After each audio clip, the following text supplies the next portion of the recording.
Welcome back sa aking channel. Malapit na po ang election, ilang araw na lang Mayo na. Sa video na ito, pag-usapan natin ang ilan sa mga sikat na Filipina celebrity moms na tatakbo sa midterm elections ngayong Mayo. Kahit abala sa pagiging ina sa kanilang pamilya at sa kanilang showbiz commitments, naisipan pa rin ng mga ito ang tumakbo upang makapagsilbi sa kanilang kababayan. Halika at kilalanin ang mga showbiz moms na lalaban sa eleksyon 2025 sa video na ito. Tara na! Magsimula tayo kay Jem Castillo. Si Jem Castillo ay isang aktres at nagsimula ang kanyang karera sa pag-arte noong unang bahagi ng dekada 1900 at 90 sa mga ilang pelikula. Siya ay nadiskubre ni Kuya Germs at naging matagal na isang talento ng That's Entertainment. Siya ngayon ay tumatakbo para sa pagka-bise-gobernador ng lalawigan ng Laguna katandem si Congressman Dan Fernandez bilang governor. Siya ay asawa ng mayor ng San Pablo City, Laguna na si Vicente Amante.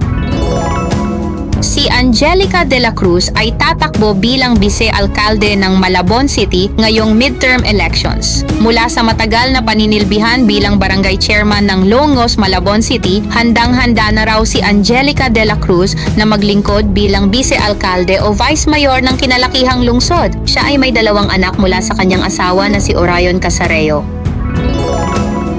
Tatakbo naman si Presi Ejercito bilang first nominee ng BFF, Balikatan of Filipino Families Party List. Si Presi ang asawa ni Senator Jinggoy Estrada. Bilang BFF Party List nominee, ang pagsusulong ng welfare interests at integrity ng pamilyang Pilipino umano ang kanyang pangunahing advokasya.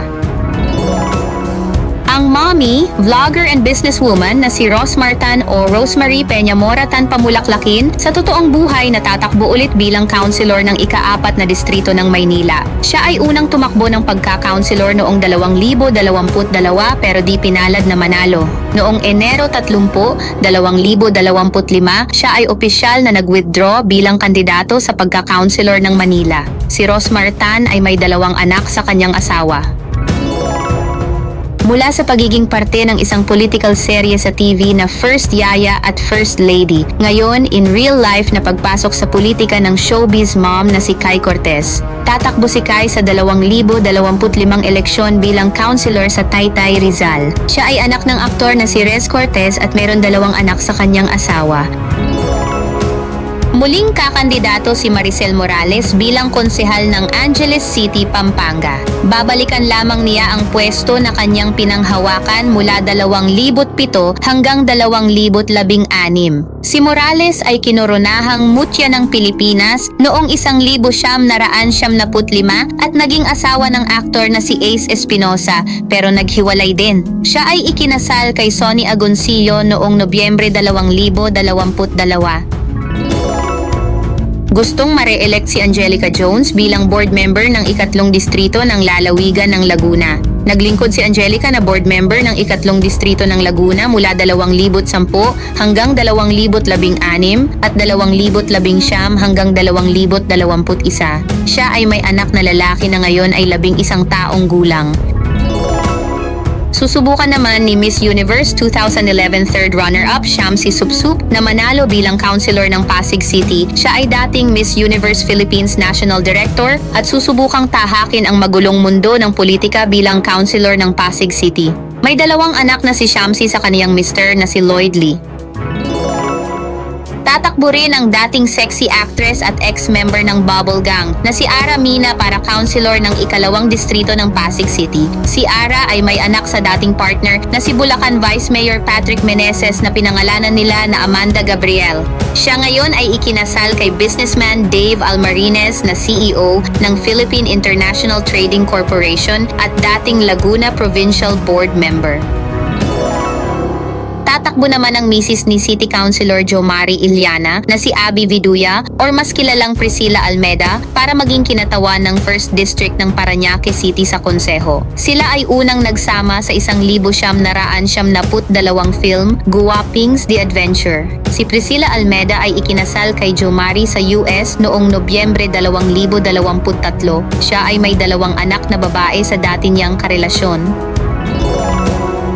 Kahit busy sa pag-aalaga ng kaniyang twins ang former Viva Hot Babe na si JC Parker, nais muli nitong maglingkod bilang City Councilor sa Angeles City, Pampanga. Isinilang ni JC sina Celeste at Selena noong Marso 2024. Samantala, ang mister niya na si Jericho Aguas ay may anak na lalaki na si Hubert sa yumaong aktres na si Isabel Granada.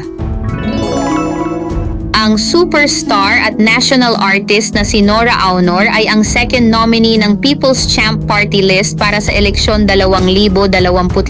May 5 anak ang award-winning showbiz icon sa dating karelasyon na si Christopher De Leon, na sina Lotlot De Leon, Ian De Leon, Kiko Villamayor, Kenneth Villamayor at Matet De Leon.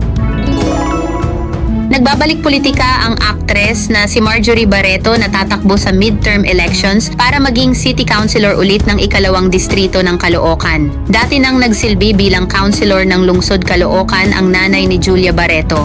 Bukod kay Julia, may 4 pa na anak si Marjorie na sina Danny, Claudia, Leon at Eric. Gusto ni Aiko Melendez na muling makapagsilbi sa mga mamamayan ng 5th distrito ng lungsod Quezon, kaya formal siyang naghain ng COC noong Oktubre noong nakaraang taon para sa pagtakbo bilang city councilor. Ang celebrity mom ay may 2 anak na sina Andre na anak niya sa kanyang ex-husband actor na si Jomari Iliana at si Martena na anak naman niya sa second ex-husband niya na si Martin Gicain. Muling tatakbo si Angelo De Leon bilang City Councilor sa Pasig City ngayong eleksyon sa Mayo. Happily married ang pulang araw actress na si Angelo De Leon sa mister niyang si Wawi Rivera. May anak silang lalaki na ang pangalan ay Rafa. Samantala, si Nicole ay anak naman siya sa dating karelasyon na si Joko Diaz at si Luis naman ay supling niya kay Jojo Manlongat. Si Lucy Torres Gomez ay tumatakbo muli bilang mayor ng Ormoc City. Siya ay unang nahalal na mayor ng Ormoc noong 2022 pagkatapos niyang magsilbi bilang congresswoman ng ika-4 na distrito ng Leyte mula Hunyo 2013 hanggang Hunyo 2022. Sila ay may nag-iisang anak na si Juliana ng kanyang asawa na si Richard Gomez na kasalukuyang congressman ng ika-4 na distrito ng Leyte.